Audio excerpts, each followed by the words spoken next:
20টি এমন কোম্পানি যাদের রেজাল্ট কিন্তু খুব ভালো বেরিয়েছে 28শে জানুয়ারি 2029। 28শে জানুয়ারি 2029-এ বেশ কিছু কোম্পানির রেজাল্ট এসছে, Q3 রেজাল্ট।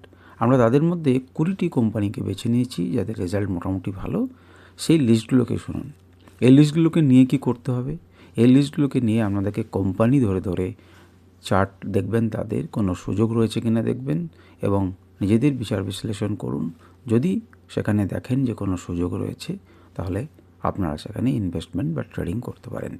তো চলুন লিস্টগুলোকে আমরা দেখে নিই।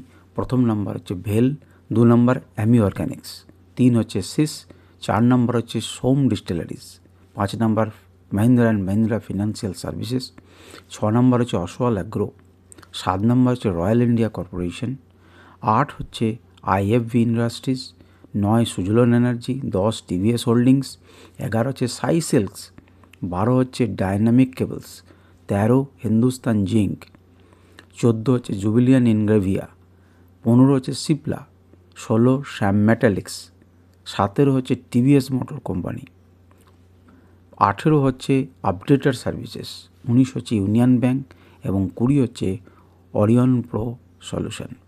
এই স্টকগুলোকে আপনারা চার্টে দেখুন, ভালো লাগছে কিনা দেখুন।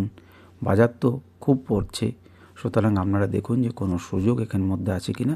কোম্পানিগুলোর রেজাল্ট ভালো। আর যদি আপনারা এই প্রত্যেকটি কোম্পানির আলাদা আলাদা করে রেজাল্ট জানতে চান বা তাদের বিশ্লেষণ শুনতে চান, তাহলে কমেন্টে আমাকে জানান।